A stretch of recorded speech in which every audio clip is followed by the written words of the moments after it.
What's going on, y'all? UFC 319 results are in. Welcome back to the Mechee from the Midwest podcast, starring Mechee from the Midwest. Midwest Mechee, call me what you want. I want to get in here and give y'all the results on what went down in Chicago. Go over the cup. I want to talk about the main event on what happened there and what I see going forward for the new champ as I predicted. And then I want to get into the UFC Fight Night card that'll be going down this week. Hope everybody's having a great week, man. We got some UFC going on. UFC Fight Night. You know, they usually if they do the numerical, then they do a couple UFC Fight Nights, and then it goes back to the next. With this being 319, they'll go to 320 next. So let's get right into the card, man. We had about three fights that got canceled. I know the one with Battle. I can't remember the guy he was supposed to be fighting. We had the Bobby Green fight that got canceled, and it was another fight. It was three fights that got canceled on this card, but overall the stars card still turned out pretty well. First fight I spoke on was the early prelims was Karine Silva versus Deanna Barboza. I went with Silva to win that. She won by unanimous decision. Draker Close versus Edison Barboza. I thought Barboza was going to bounce back with him being the vet that he is. I didn't realize he's damn near about to be 40 years old, and he just really couldn't do nothing with Close. Close fought him the right way. He didn't engage and allow too many leg kicks. What usually is the downfall with people that go against Barboza. If he start getting them leg kicks, it slows you down, and he's able to just kick you till you pretty much tap out. But Draker did his thing, man. He beat him on the hands, and I think that I don't know if the fight went down to the ground. If I can remember, I don't recall it going to the ground at least. But he won this one by unanimous decision. Barboza looked his age. He looked his age in that fight. As far as the prelims go, Chase Hooper versus Alexander Hernandez. I said Hernandez was one of those guys that's just cocky and always complaining when he loses. He went out there and whooped Hooper's ass. He kicked Chase's ass this fight. I didn't see that coming, so salute to him for standing there and beating somebody. I mean, he is way bigger than him. That's what it looked like from the fight. He looked way bigger, and he took advantage and got the win. The next fight was Jessica Andrade versus Lupi Gandiza. Excuse me if I get the name wrong, but Andrade, I thought she was gonna win this fight, and she looked like she had nothing. She had no answers on in the standing and or the takedown. So salute to Lupi. The next fight we had Gerald Merchantchart versus Mikhail. I'm not even gonna mess up my boy last name, but he won by knockout. Gerald looked like a sucker, man. He every time he got punched to the ground, he just laid there for a little bit.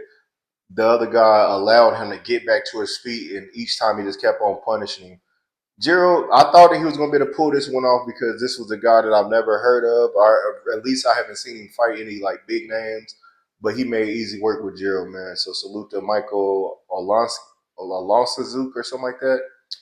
And then moving on to the main card. The main card was pretty good. I enjoyed it for the most part. The first fight on there was Tim Elliott versus Kai Asakura. I thought Asakura was going to win this one. I thought he was the better fighter, the better stand-up fighter. Tim was able to get him down and get a submission on him. So he pulled off the win to start the card off the main card. Next fight was Jared Cannonier versus Michael MVP Page. Page went out there. He dropped Cannonier twice this fight. And as expected, he continued to kick him to keep Cannonier away from him so he couldn't engage and get his hands on him too much. And with him doing that, he was able to drop him twice and get the win. So that was another big win for MVP. I think he is now 3-1 since he's entered the UFC. So that's pretty good for him as well. Carlos Pratt versus Jeff Neal. This was probably the fight of the night. It hurt my heart because I thought that Jeff Neal, I said that with him being the smaller fighter and the way that he fights, he's just a brawler. He's not looking to take you down or clinch or anything. He just want to stand and bang. And you can't do that with Carlos Pratt. Carlos Pratt used his distance and was piecing up Jeff Neal. Jeff Neal got in close a couple times, but as the fight went on for the whole first round, the last 5 seconds, he caught Jeff Neal with a fight of the night knockout, a spinning back elbow They caught him right in the temple. And as soon as he hit, the buzzer went off. It was like 3 seconds. As soon as his body hit, the buzzer went off at 0. You see the blood coming out Jeff Neal's side of his head, and he was down. He couldn't recover. Great knockout. With Jeff Neal, I think that he needs to, if he wants to continue to fight in the UFC and he wants to compete for those belts or something for a title in that division, he has to learn how to take people down and either ground and pound. He has the power on the stand-up, but you got to start getting these dudes to the ground. If they know you're just going to try to stand and brawl, they're going to start using the kicks and keep you away from them, and most likely they're going to end up getting a takedown or make you make a crazy mistake like he did with the bell about to go off. But salute to Carlos Pratt. I'm not really a big fan of him, but that was a dope knockout. Co-main event in the evening: Leron Murphy versus Aaron Pico. Oh my goodness, this was another one, another spinning. These were 2 back-to-back spinning elbow knockouts. This fight was going back-to-back for the most part. It kind of looked like Murphy was a little scared, like he couldn't really engage too much with Pico, but Pico made one costly mistake, and it was when Murphy went to turn his back. Pico went to jump to the right side, but once he got to the right-hand side, the elbow was already coming. Caught him right in the side of the temple, put him straight to sleep on his back. Another knockout, maybe another, I think they said another fight of the night candidate. I think Murphy and Pratt's both got 50K for the night. So salute to both of them cats. Now, this main event, man, I thought this was going to be a way better fight than it was. Khamzat Chimaev versus Dirkus Du Plessis, the champ, lost his belt. He got dominated for 5 rounds. Looking at the takedowns, Chimaev was able to land 12 takedowns on him. His control time was 21 minutes and 40 seconds. The total strikes was 45 total strikes to 529. That is not a typo. Let me explain what happened. Out of 5 rounds, each round within the first 10 to 15, well, I say first 15, 20 seconds, Chimaev was going to go for the takedown, took him down easily with no problem. I think Chimaev probably didn't get a takedown maybe twice. All the rest of those, so he was probably like 12 for 14 on takedowns, maybe 12 for 15 if I want to be politically correct. What this situation was, 2 times Chimaev was able to put Du Plessis in a, what is it called? What's the move called? Oh, I can't think. I'm having a brain fart right now. It's it's like it looked like a cross. Like you got his one hand is between the legs, and the other one is like hooked. So it's like a little cross. I'm sorry, I'm having a brain fart on what the move is actually called. But he put him in that, and he got pretty much he was getting rabbit punches off. So he is punching like 50 times in a row or whatever. And then finally, the ref stood him up maybe once. He stood him up, and the fight was it was terrible for Du Plessis because he really didn't have no answer. So salute to Chimaev. I'm gonna take anything from him right now. He's looking like the guy to beat in that division. He might have that belt for a while because he's beat all the top guys. The guys that could challenge him, I think he'll be able to take them down even easier. Like Stylebender, he'll be able to take him down and demolish him. A lot of those people, maybe Usman has a chance, but Usman, he can take Usman down as well.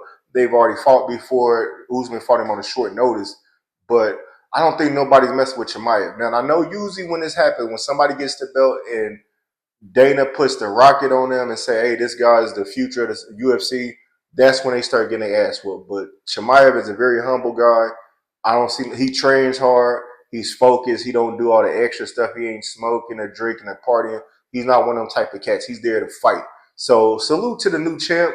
After the fight, Du Plessis' corner and the coach said that they don't want to look to the immediate rematch, which makes sense because you're not going to be able to learn what you need to learn within a quick turnaround. You can't get to, you're getting taken down way too easy. So either if you gain weight, you're gonna have to go up in the division, not gonna be able to make weight. So you just have to find a way to beat him with your hands. And he did show a little sign of possibility of if he would have fought the same way he fought round 5. Before he got taken down, he was piecing Chimaev up and he actually got a takedown of Chimaev. That's the game plan he should have went for in the first place. Was instead of letting him try to take you down first. You need to try to take him down. And maybe the fight would have been a little bit different. But overall, great card. I hate that a couple of those fights got canceled. I just recently seen that Battle, he missed weight for that second time, and UFC has just now released him. So I think Bryson Battle is no longer with the UFC, man. Hopefully he ends up somewhere where he can make weight and he takes it a little bit more seriously. Some of these cats be trying to lose so much weight so they don't have to fight in the weight class that they should be fighting in. So, I mean, you got to be a professional at all times. That's it for UFC 319. Let's get into this UFC Fight Night card that will be going down this Saturday. My bad. On this card, just a prelim fight I seen on here was, where did it go? Prelim. We have Mechee Pereira, 31-13 versus Kyle Dawkins. He is 15-4. This is a fight in the middleweight. If you don't know Mechee Pereira, he's one of those guys that's must watch when it comes to UFC because he's either gonna come out dancing, he's gonna do some crazy stuff in the ring. Like a couple times, he be sitting there smacking people in the face. He runs and jumps off the cage. He does backflips. He does all type of stuff. He's a very good entertainer, but he can also put the win together. So if I had to pick a win for that fight, I'm going with Mechee Pereira to win that one. Now let's get into this main card because we got some solid ones on here. Main card we have. Let me see. I'm gonna go with the main three fights is what I really want to get into. No disrespect to the other guys, I just not too familiar with them. First fight we got on here: Waldo Cortez Acosta, 14-1 versus Sergey Pavlovich. Sergey was on a tear. He was undefeated. He was whooping everybody fast. But Aspinall and somebody else caught that little jaw, and he's been getting knocked out for these last couple fights. He's been getting his ass kicked pretty good. So Waldo Cortez is one of those heavyweights that he looks like a big body, but he moves like a middleweight. Like he got speed. So they really, to be honest, both of them have speed. I just think Waldo will be able. He'll be able to take a punch better. Once Sergey takes a punch, his legs get to going on crazy. He get to doing the chicken head, all type of crazy dances, man. His legs go straight to noodles. So I'm gonna go with Waldo Cortez to win this. I think he can pull off the win. Co-main event could actually be the main event. Brian Ortega, 16-4 versus Aljamain Sterling, 24-5. Both of these guys need a big win in this division to stay afloat, to stay in the top five, to get a title shot again before their time is up in the UFC. I want to go with my heart say to go with Ortega, but I believe Sterling will win this fight. And the reason why I believe he'll win this fight, and I know I'm not doing that. I'm not going to do that. Let me go with my heart on this one. I'm going to go with Brian Ortega because he's going to be able to stand and bang with Sterling. I believe Sterling is going to try to take Ortega down, but Ortega is the type that will be able to make adjustments and not allow him to take him down every single round. He's seen the mistakes that Sterling made with Sean O'Malley when he kept on trying to shoot for takedowns. It's been a couple of fights that Sterling kept on trying to shoot for the takedowns. And he either got caught with a knee. He got caught with a knee both times. So I want to say Brian Ortega's going to win this one. So I'm rocking with my boy Brian Ortega to pull it off. Main event of the evening, we got Zhang Ming Yang, 19-6 versus Johnny Walker, 21-9. Johnny Walker is one of them cats that 50-50 with this guy, man. Did he take this temp series? Is he going to come out there and actually perform? Only time will tell. But I'm gonna go with Zhang Ming Yang because he looks like he's gonna come to fight. He looks like Johnny Walker is just that type that's gonna play too much and think shit is cute, and he's gonna get caught with a punch. So I actually got Zhang Ming Yang winning this one in the light heavyweight division by knockout. So my final predictions for UFC Fight Night going on this Saturday will be Mechee Pereira, Waldo Cortez Acosta, Brian Ortega, and Zhang Ming Yang to win in the light heavyweight battle in the main event. UFC Fight Night going down this Saturday. Make sure y'all like, share, subscribe to the channel on YouTube, Facebook, and Instagram. Give me the 200 subscribers. I'm literally like at 193. Give me this next 7, and then we're gonna make it at 300. Man, I'm giving y'all these updates from the Midwest weekly. Y'all just make sure y'all keep tapping in. If you ever want to be on the show and talk about UFC or whatever topics I cover, reach out, send me an email, jump in the comments, or find me on Facebook, Demetrius Brooks, or Instagram, Mechee from the Midwest Podcast. That's all I got for y'all this week at UFC updates. Make sure y'all tap into UFC Fight Night this Saturday.